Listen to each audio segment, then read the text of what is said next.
कि जब मैं गोरखपुर लड़ने गया था तो मुख्यमंत्री को बताने के लिए गया, देख देंगे तुम्हारा मुकाबला चंद्रशेखर आजाद से होगा, इस बात को याद रखना।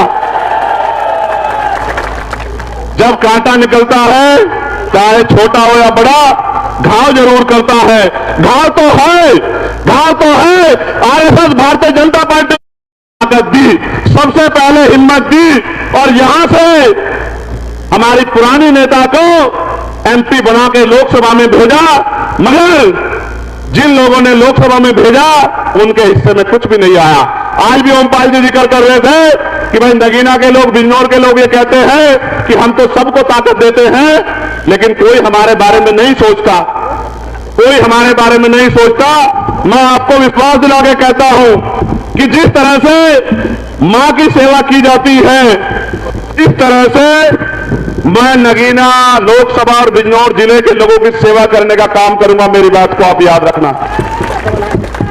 क्या कोई, मेरे भाइयों, मेरी माताओं बहनों, बताओ, क्या कोई व्यक्ति अपनी मां को परेशान छोड़ता है? क्या दुख के समय में, परेशानी के समय में मां से मुंह मोड़ता है? तो जब कोई बेटा नहीं मोड़ता तो चंद्रशेखर आजाद नगीना से मुंह मोड़ने वाला नहीं है। मेरी बात को आप याद रखना।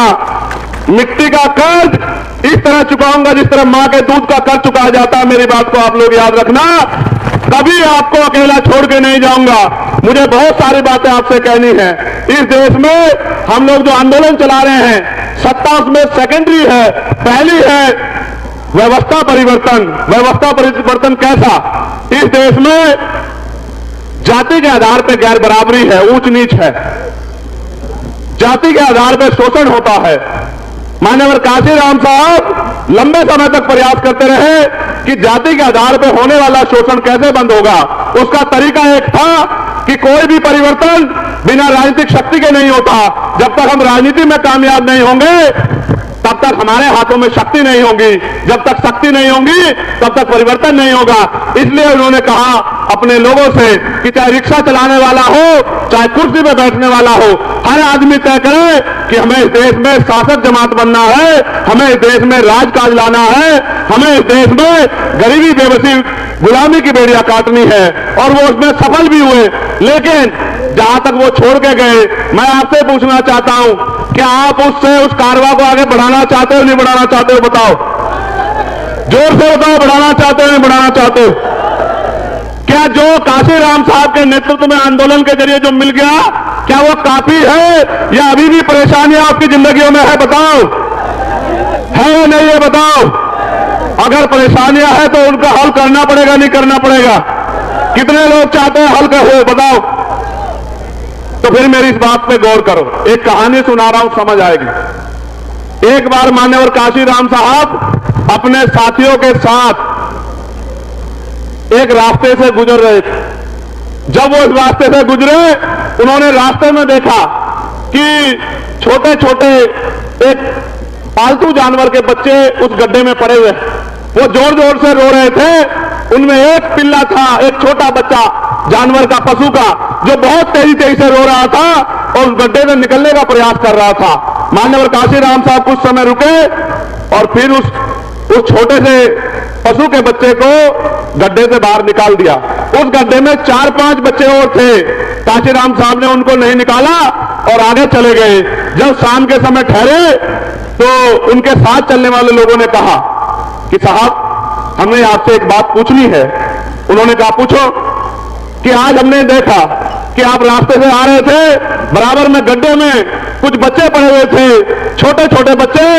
आपने उनमें से एक बच्चे को निकाला, बाकी को वहीं छोड़ दिया। आपने ऐसा क्यों किया और बच्चों को क्यों नहीं निकाला? गौर करना। साहब ने कहा कि उनमें से एक बच्चा उसमें घुटन महसूस कर रहा था, वो उस जिंदगी से निकलना चाहता था, उसने प्रयास किया, मैंने उसकी आवाज सुनी, इसलिए मैंने उसको बाहर निकाल दिया। वो जो बाकी लोग हैं वो उसी गड्ढे को अपना घर समझ रहे हैं, उसी जिंदगी को अपनी जिंदगी समझ रहे हैं, उसी में खुश हैं। इसलिए जब वो उसमें खुश हैं, अगर मैं उनको निकालने का प्रयास करूंगा तो वो फिर गड्ढे में कूद जाएंगे। जब वो गड्ढे में कूद जाएंगे तो फिर मैं उनको क्यों निकालूं? जब तक आप, मैं संदेश के तौर पे कह रहा हूं, उन्होंने कहा कि जिस दिन भी इनमें से कोई निकलने का प्रयास करेगा कोई और काशीराम साहब आके इनको इस गड्ढे से निकाल देगा। आज मैं आपको कह रहा हूं, अगर आप इस देश में स्वाभिमान सम्मान का जीवन चाहते हैं, हक अधिकार चाहते हैं, तो फिर गड्ढे से निकलने के लिए, गरीबी बेबसी खत्म करने के लिए फिर आप इस चंद्रशेखर आजाद के भीम आर्मी आजाद समाज पार्टी का हाथ पकड़ लो। आने वाले 10 साल में ये गरीबी बेबसी भूखमरी जुल्म जाति की बेड़ियां जड़ से काटने का काम हम लोग कर देंगे। मेरी इस बात को आप लोग याद रखना। सम्मानित भाइयों बहनों, क्योंकि आज बड़ा दिन है, पार्टी का स्थापना दिवस है, देश भर में पार्टी में काम करने वाले लोग अपने मन में सपने लेकर बैठे हैं। मैं उनको भी कहना चाहता हूं, यह आंदोलन महापुरुषों का आंदोलन है, जो महापुरुषों ने संघर्ष करके आगे बढ़ाया, इसको और आगे बढ़ाने के लिए हम सब लोग तैयार हैं और हमारी मेहनत जाए नहीं जाएगी। आपका आंदोलन ताकतवर होगा। आज तो सड़कों पर आप लड़ाई लड़ते हो, गरीबों, कमजोरों, मजलूमों, किसानों, मजदूरों की आवाज बनते हो, बहन बेटियों के सम्मान की लड़ाई लड़ते हो। आने वाले कल में पार्लियामेंट में, असेंबली में भी आपकी आवाज जाएगी और आपकी आवाज के जरिए हुक्मरानों की आंखें खुलेंगी, सरकारों नींद से जाएंगी और आपके अधिकार आपको मिलने का काम होगा। सम्मानित भाइयों बहनों, एक लंबी लिस्ट मैंने पढ़ी। ये सब लोग वो लोग थे जिन्होंने इस क्षेत्र में मेहनत की है, जिन्होंने इस क्षेत्र में काम किया है। बहुत सारी समस्याएं मेरे सामने रखी हैं, लेकिन मैं एक बात पर आपका ध्यान आकर्षित करना चाहता हूं। अभी चुप हो।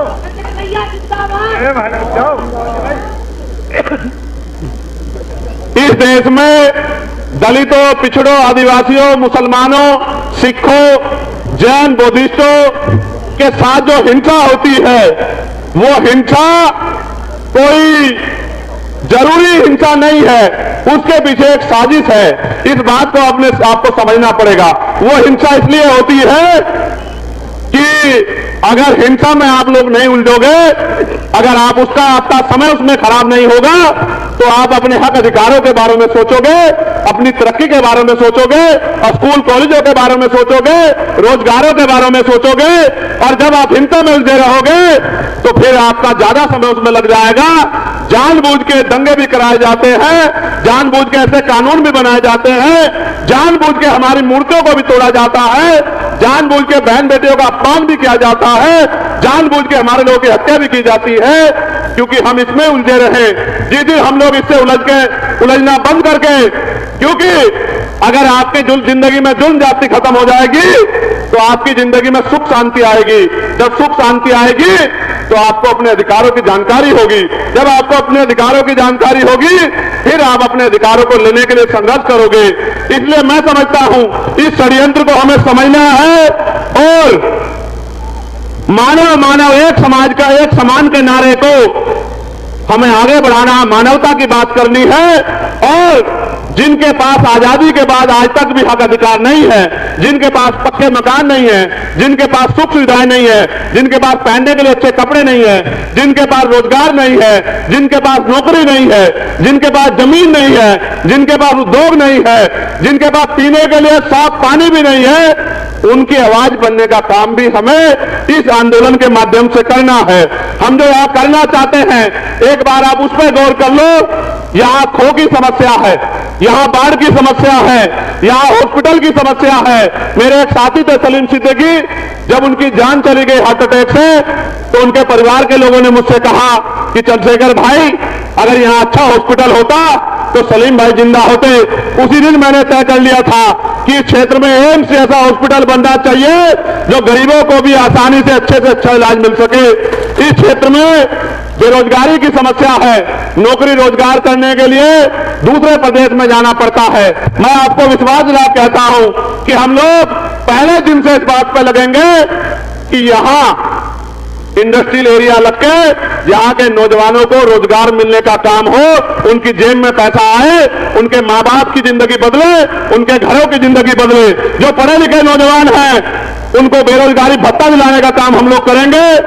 जो सफाई कर्मचारी हमारे भाई हैं, उनकी ठेकेदारी की नौकरी को पक्की नौकरी दिलाने के लिए पहले दिन से हम लोग जो है पार्लियामेंट में अपनी आवाज को उठाने का काम करेंगे। बैकलॉग जो खाली है, उस बैकलॉग को भरवाने का काम करेंगे। प्रमोशन इन रिजर्वेशन SC ST के साथ साथ ओबीसी के कर्मचारियों को दिलाने के लिए भी हम लोग संघर्ष करेंगे, जो कि सुप्रीम कोर्ट ने भी कहा है कि मिलना चाहिए। हम लोग इस क्षेत्र में उद्योग लगवाने का काम करेंगे, पुरानी पेंशन को भी हम लोग लागू कराने का काम करेंगे। पुरानी पेंशन हमारा बड़ा मुद्दा रहेगी कि हम पुरानी पेंशन पर चर्चा कराएं। महिलाओं के लिए जो आपको पेंशन मिलती है 500 रुपए, विधवा, विकलांग, वृद्धा, इस पेंशन को बढ़वा के 5,000 रुपए कम से कम पेंशन मां बहनों को दिलाने का काम करेंगे। उनके साथ साथ महिलाओं के लिए कुटीर उद्योग की व्यवस्था करा के घर पे ही 10-20 हजार रुपए का रोजगार हम बहन बेटियों को दिलाने का काम करेंगे। आज मैं देखता हूं मेरी माओ को घर चलाने के लिए खेतों में जाके मेहनत मजदूरी करनी पड़ती है, भट्टों में जाना पड़ता है, कोल्हू में जाना पड़ता है, पूरे दिन गर्मी में सहना पड़ता है। उनके हाथों में लाइनें भी बढ़ गई हैं, जो कुदरत ने लाइनें पैदा की हैं उससे भी 100 लाइनें उनके हाथों में बढ़ गई है। इस बेबसी की जिंदगी को ज्यादा दिन हम लोग नहीं रहने देंगे। इस बेबसी की जिंदगी को हम लोग खत्म करने का काम करेंगे। एक बड़ी समस्या नगर निगम में जो ठेकों की है, उस पर मैं पहले ही कह चुका हूं कि समान काम समान वेतन हम लोग लागू कराने का काम करेंगे। अब मेरी बात पे आप गौर करो। जब इस देश में नेताओं को, अधिकारियों को पुरानी पेंशन मिलती है, तो कर्मचारियों को भी पुरानी पेंशन का लाभ मिलना चाहिए, नहीं मिलना चाहिए? आप लोग बताओ, दोनों हाथ उठा के बताओ, मिलना चाहिए नहीं मिलना चाहिए? जो 500 रुपए पेंशन मिलती है महिलाओं को, 500 रुपए में अच्छा जूता भी नहीं आता, क्या उनकी पेंशन 5,000 रुपए होनी चाहिए नहीं होनी चाहिए? बताओ। आशा कार्यकर्ता को, आंगनबाड़ी कार्यकर्ता को, भोजन माता को, मैं गांव में गया था, मेहताब का गांव है वो, एक बहन मुझे वहां मिली, उसने कहा बहुत कम वेतन मिलता है। मैंने उनसे वादा किया था कि पार्लियामेंट में जाके आशा, आंगनबाड़ी, भोजन माताओं के लिए बढ़िया जो है उनके वेतन वृद्धि कराने के काम के लिए हम लोग संघर्ष करने का काम करेंगे, उनकी आवाज को उठाने का काम करेंगे। अब इस देश में जो चल रहा है उस पर भी बात करते हैं।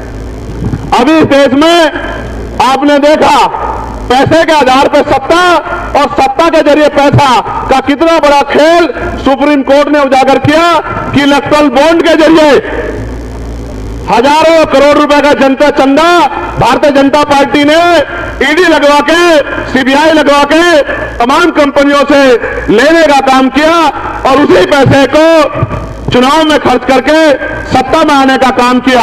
अभी अभी इनका झूठ बेनकाब हुआ कि किस तरह से सरकारी मशीनरी का दुरुपयोग किया। आप महसूस करो, पहले सरकारी नौकरी आती थी, अब सरकारी नौकरी बाद में आती है, पहले पेपर लीक हो जाता है। अभी पुलिस की भर्ती का पेपर लीक हुआ, 48 लाख बच्चों ने दिया और 400 रुपए पर बच्चे के हिसाब से 200 करोड़ रुपए इन्होंने कमाए और पेपर लीक करा के उन बच्चों के सपनों को उन्होंने खत्म करने का काम किया। इसी तरह से 69,000 शिक्षक भर्ती में 20,000 पदों पे आरक्षण का घोटाला करके पिछली भारतीय जनता पार्टी की जो उत्तर प्रदेश की सरकार और उनके मंत्री ने किया, 20,000 बच्चे सड़कों पे लड़ रहे थे। मैंने उस आंदोलन में 4 दिन संघर्ष किया, 6,800 नौकरियां उनकी जारी कराने का काम किया। जब 6,800 नौकरियां उनको मिली, वो बड़े खुश हो गए, रोने लगे गले लग के कि भैया आपने नौकरी दिलवा दी।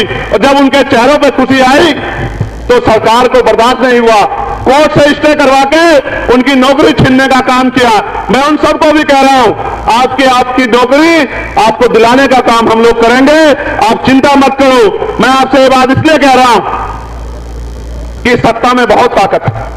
आप यहां से जाके पार्लियामेंट में नहीं बोल सकते हो, आपके द्वारा चुना हुआ नेता पार्लियामेंट में जाके बोलेगा। जब वो पार्लियामेंट में जाके बोलेगा, यहां की समस्याओं को बताएगा, तब वहां बैठी सरकार को ये समझ आएगा कि क्षेत्र में समस्या है, तब वो आपके लिए बजट अलॉट करेंगे, तब आपके क्षेत्रों में काम होगा। आपने कई लोगों को सांसद बनाया, क्या आपने कभी देखा कि उन्होंने पार्लियामेंट में जाके क्षेत्र की आवाज उठाई? ईमानदार से बताओ, कभी देखा? इसका मतलब आपकी वोट से उन्होंने अपना भला तो किया, लेकिन आपका भला नहीं किया। हम तो विजन के साथ आए हैं, जो विजन सदगुरु रविदास जी महाराज ने दिया। कौन सा विजन? कि ऐसा चाहूं राज में जहां मिले सबन्नु अन्न और छोटे बड़े सब संब से रविदास रहे प्रसन्न, कि राज ऐसा होना चाहिए जहां कोई छोटा बड़ा ना हो, जहां कोई ऊंच नीच ना हो, जहां कोई भेदभाव ना हो, जहां किसी बहन बेटी का अपमान ना हो, किसी को खाने के लिए अन्न की दिक्कत ना हो, तन ढकने के लिए कपड़े की दिक्कत ना हो, सर ढकने के लिए छत की दिक्कत ना हो, पीने के लिए साफ पानी की दिक्कत ना हो, किसी बहन बेटी का अपमान ना हो, किसी की हत्या ना हो, सब लोग खुशहाल हो। उस राज को नाम दिया बेगमपुरा राज।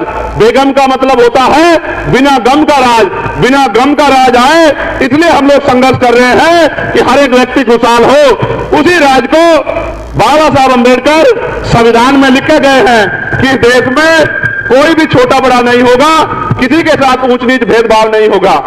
इसलिए भारतीय संविधान को आज बचाने की जरूरत है। अभी अभी भारतीय जनता पार्टी के एक नेता ने बयान दिया, पानी देना, बयान यह था कि हमें 400 सीटें दे दो, हम संविधान को बदल देंगे।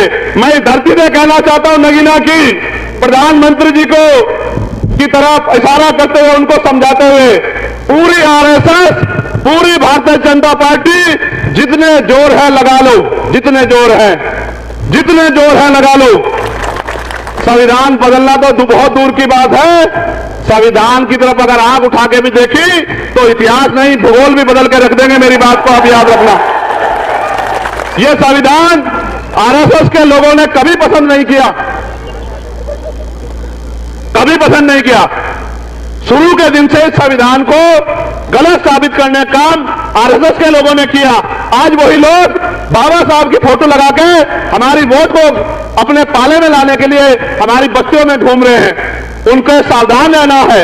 वो बाबा साहब की फोटो दिखा के और 2 किलो 4 किलो राशन देके हमारे वोट के हथियार को, जो हथियार बाबा साहब दे गए हैं, उस हथियार को अपने पाले में लाने काम करना चाहेंगे, जिससे कि भारतीय संविधान को कमजोर कर सके। क्या आप भारतीय जनता पार्टी की मदद तो नहीं करोगे? दोनों हाथ उठा के बताओ। अगर आपका रिश्तेदार भी भारतीय जनता पार्टी से आया तो उसकी मदद तो नहीं करोगे? मैं आपको यह कहना चाहता हूं, इस देश में बहुत लंबे समय से हमारा आंदोलन, जो महापुरुषों का आंदोलन चल रहा है, 100 साल से ज्यादा हो गए और 100 साल में हम यहां तक आ पाए हैं। अभी बहुत काम बाकी है, हमें उसको आगे बढ़ाना है। आज हमारे अधिकारी कर्मचारी दफ्तरों में जातिवाद के शिकार होते हैं। कल ही मैंने एक दरोगा का वीडियो देखा जो कह रहा था कि मेरे साथ मेरा अपमान हो रहा है, मुझे जातिगत शोषण सहना पड़ रहा है। यानी कि इस देश में अभी भी हमारी सामाजिक हैसियत नहीं बदली। मैंने तो लंबे समय से उनको भी कहा कि आप भी हमारे साथ जुड़ जाओ। जब आप हमारे साथ जुड़ जाओगे तो कोई भी अधिकारी कर्मचारी आपका शोषण नहीं कर पाएगा। आज फिर मैं कह रहा हूं SC ST OBC के कर्मचारियों से कि वो जल्दी से हमारे सामाजिक आंदोलन का हिस्सा बन जाए। आपकी तरफ भी हम किसी को आंख उठाने नहीं देंगे, आपके हितों की रक्षा करेंगे। आप ये जानते हैं मैंने हमेशा लड़ाई लड़ी। 16 महीने जेल काटने के बाद जब दिल्ली में गुरुगढ़ ढहा गया तो हमने 66 दिन जेल काटी। फिर जब NRC का आंदोलन हुआ, NRC में सरकार द्वारा जो जुल्म किया जा सकता था उन्होंने किया।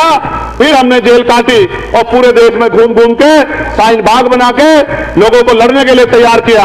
उसके बाद कोई ऐसा मसला नहीं है, चाहे वो मुस्लिम समाज का हो, चाहे वो किसानों का आंदोलन हो, चाहे महिला पहलवानों का आंदोलन हो, जिन बेटियों को अपमानित करने का काम भारतीय जनता पार्टी के नेताओं ने किया, सीना ठोक के हमने उन बहन बेटियों के सम्मान में लड़ने का काम किया, तमाम तरह की मुसीबतें सहने का काम किया। आज भी देश में छुआछूत गैर बराबरी है। आप महसूस करो, मटकी छूने पर हत्या, मूछे रखने पर हत्या।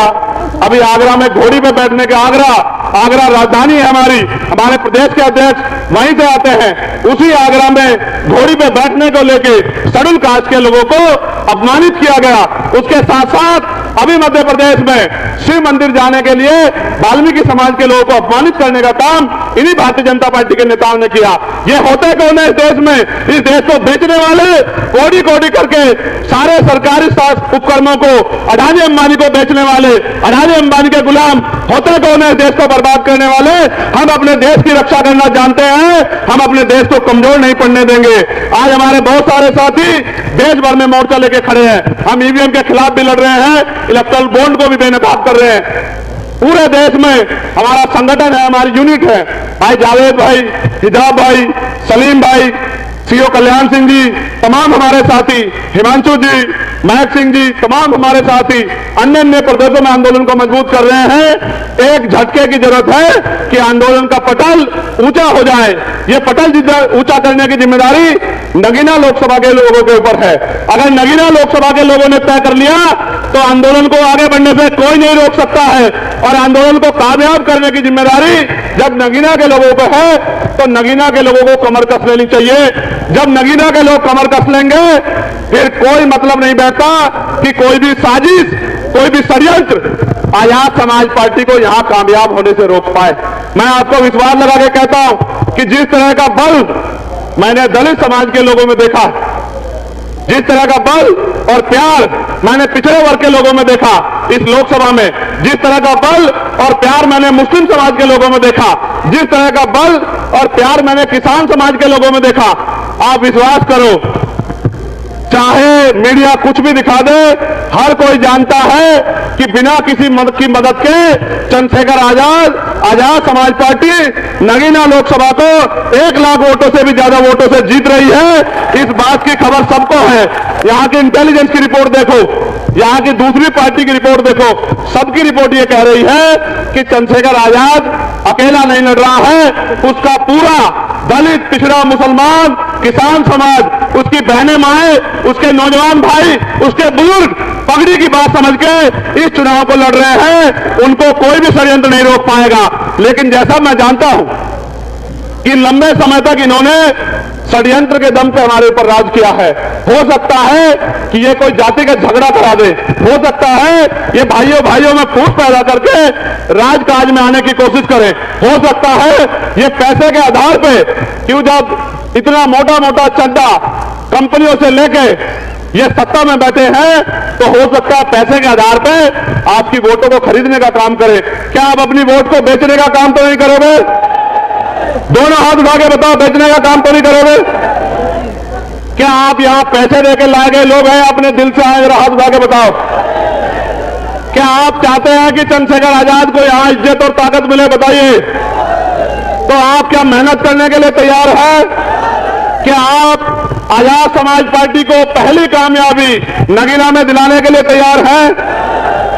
मैं जब यहां की गलियों में जाता हूं, यहां पे कस्बों में जाता हूं, जब मैं शेरकोट जाता हूं, ऐसा लगता है कि मैं शेरकोट में नहीं अपने घर में खड़ा हूं। इतना प्यार शेरकोट के लोग देते हैं। जब मैं शेरकोट से हटके धामपुर में आता हूं तो ऐसा लगता है कि शेरकोट का प्यार कम है, धामपुर का प्यार ज्यादा है। जब मैं धामपुर से हटके नगीना में आता हूं, नगीना के लोग तो खुद में इतिहास लिखे हुए हैं, नगीना के लोग ज्यादा प्यार देते हैं। जब मैं आगे बढ़ के नजीबाबाद चला जाता हूं, कोतवाली चला जाता हूं, वहां के लोग पल के बिछा के इंतजार करते हैं। जब मैं किरतपुर में जाता हूं तो ऐसा सैलाब आता है सड़कों पर कि दांतों तले दुश्मन उंगली दबा लेते हैं। जब मैं निकल के जाता हूं सिहोरा में, सहसपुर में, जब मैं जाता हूं निगरू में, जब मैं जाता हूं अब आपके बराबर में यहां नूरपुर में, तो ऐसा महसूस करता हूं कि इनसे मेरा खून का रिश्ता है। जिनसे मैं मिला भी नहीं कभी, वो भी आगे निकल के आके कहता है कि चंद्रशेखर भाई वोट नहीं खून भी देके आपको ताकत देने का काम करेंगे। ये प्यार मैंने अगर मुझे मिलता है तो यहां के हमारे भीम आर्मी आजाद समाज पार्टी के नेताओं की वजह से मिलता है, और देश भर में जो हमारे लोग काम करते हैं उनके प्यार की वजह से मिलता है। वो हर व्यक्ति की आवाज उठाने का काम करते हैं। घर से निकलता हूं सुबह बिना रोटी खाए, रोटी की व्यवस्था मेरा समाज करता है, मेरी गाड़ी के तेल की व्यवस्था मेरा समाज करता है, और किसी चीज की जरूरत हो, जिस चीज के लिए कह देता हूं उस चीज को मुझ तक पहुंचाने का काम जो है ये मेरा बहुजन मुस्लिम समाज करता है। इज्जत देने का तुम यहां क्यों आए? आपसे मिलने। मैंने क्या किया तुम्हारे लिए जो तुम यहां आए?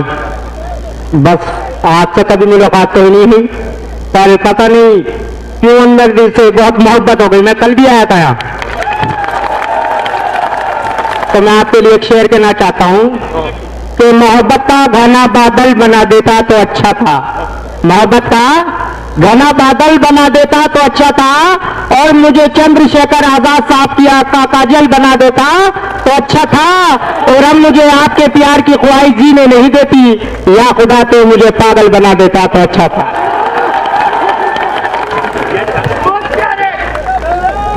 ये अकेला नहीं है, ये अकेला नहीं है। मैं जब इस लोकसभा में जाता हूं तो मैं दीवानगी की हद देखता हूं, दीवानगी की हद। आप बैठ जाओ, इसको देखने के लिए खड़े होने की जरूरत नहीं है, इसको देखने के लिए मैंने इसको ऊंची कुर्सी में बिठा दिया, देख लो। मैं जब जाता हूं इस लोकसभा में, ऐसे ऐसे प्यार करने वाले लोग मिलते हैं, मैं सोच नहीं सकता। मगर मैं आपसे कुछ कहना चाहता हूं, आप इजाजत दोगे तो कहूं? आप शांत हो जाओ तभी कह पाऊंगा, जब आप लोग शांत हो जाओ। इधर के लोग जो खड़े हो गए, ये वाले लोग बैठेंगे तभी कहूंगा, बीच वाले लोग जब तक ये नहीं बैठेंगे नहीं कहूंगा। बिल्कुल बैठ जाओ, जल्दी बैठो।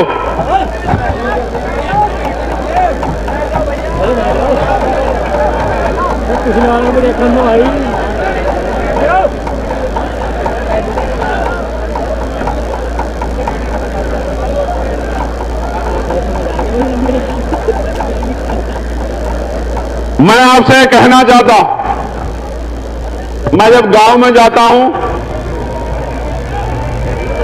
अपने लोगों के हालात देखता हूं,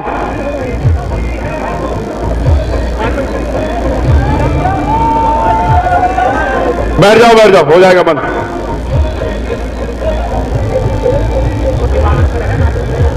बंद हो जाएगा, चिंता मत करो।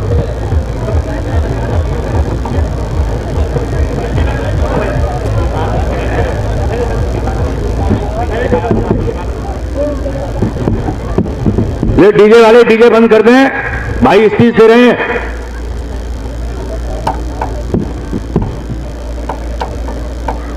तो मैं तो देश भर में जाता हूं और मैं महसूस करता हूं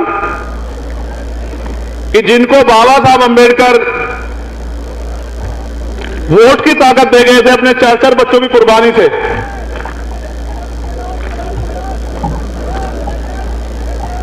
जिनको आजादी से पहले, चाहे वो पाल हो, प्रजापति हो, कश्यप हो, सैनी हो, मौर्य हो, साके हो, कुशवाहा हो, सैन हो, विश्वकर्मा हो, जाट हो, गुर्जर हो, चमार हो, वाल्मीकि हो, पासी हो, धोबी हो, कोरी हो, खटीक हो, जो जाति के आधार पर जिनको नीचा कहा गया, जबकि हम सतगुरु रविदास जी महाराज को मानने वाले लोग हैं, वो ये कहते हैं रविदास जन्म के कारण होत ना कोई नीच, नर को नीच कर डारी है, ओछे कर्म की प्रीत, यानी कि जन्म के कारण कोई नीचा नहीं होता।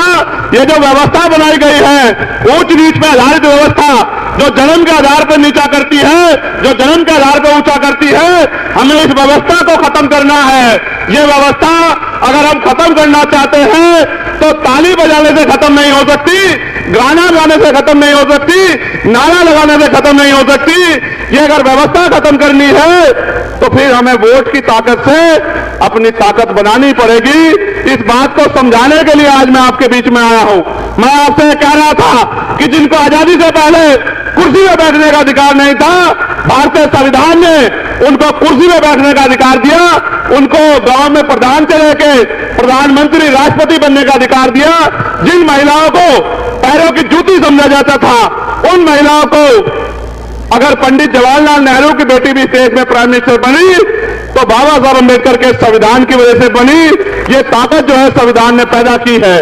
आज 70 साल की इस आजादी में हम बहुत कुछ आगे बढ़ पाए थे, लेकिन दुश्मन ने फिर से हमारी आजादी छीनने के लिए तैयारी कर ली है।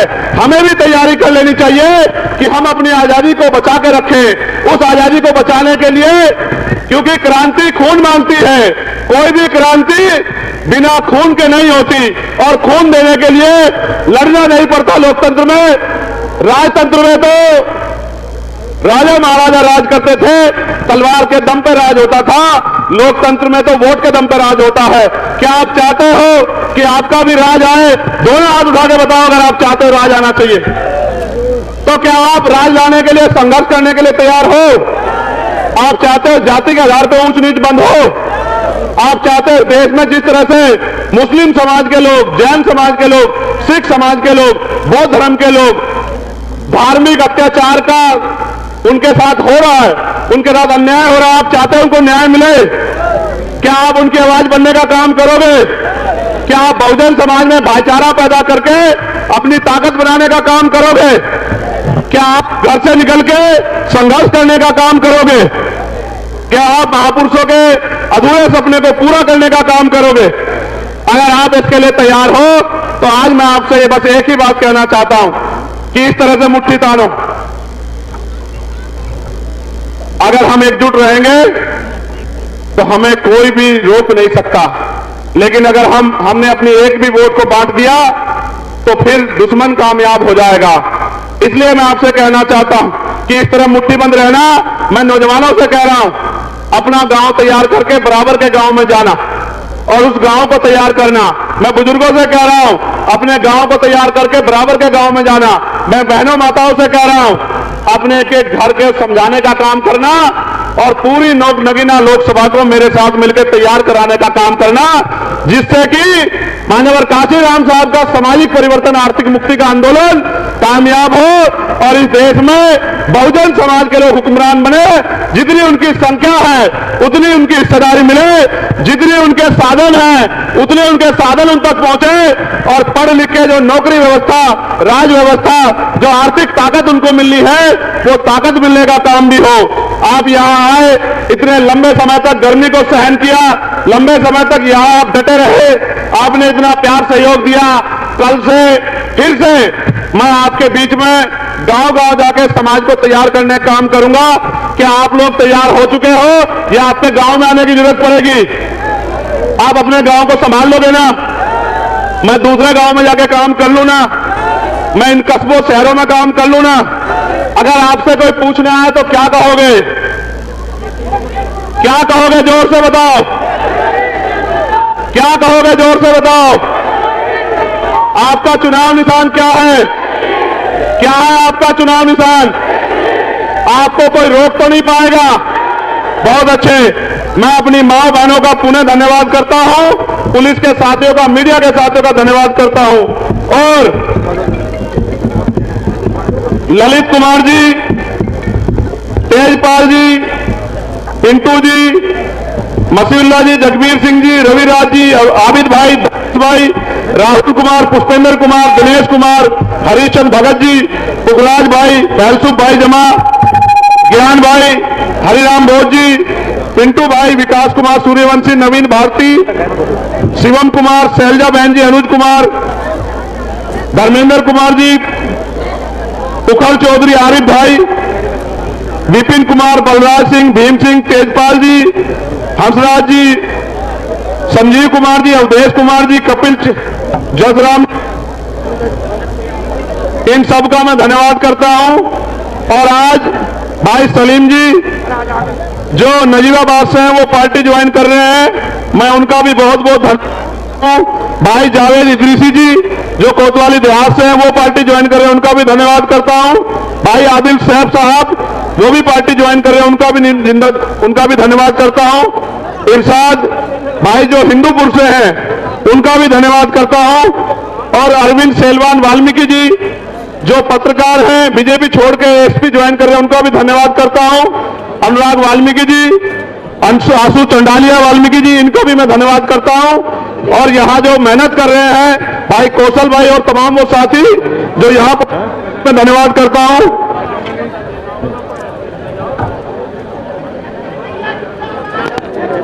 एक जानकारी ये है, उत्तर प्रदेश में पीआरडी के करवाने की प्रार्थना, पीआरडी जवान को 11,850 रुपए वेतन मिलता है, पुलिस के साथ ड्यूटी करनी पड़ती है।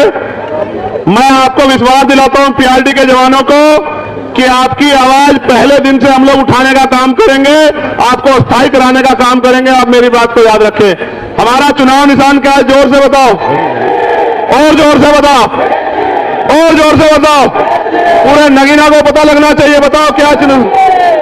सारी पार्टी देख ली, अब की बात देख लीजिए। संविधान की रक्षा कौन करेगा? हम करेंगे, हम करेंगे, बहनों की रक्षा कौन करेगा? हम करेंगे, हम करेंगे, गरीबों की रक्षा कौन करेगा? हम करेंगे, हम करेंगे, पुलिस की रक्षा कौन करेगा? हम करेंगे, हम करेंगे, कर्मचारियों की रक्षा कौन करेगा? हम करेंगे, हम करेंगे, पत्रकारों की रक्षा कौन करेगा? हम करेंगे, हम करेंगे, किसानों की रक्षा कौन करेगा? हम करेंगे, हम करेंगे, जवानों की रक्षा कौन करेगा? हम करेंगे, हम करेंगे।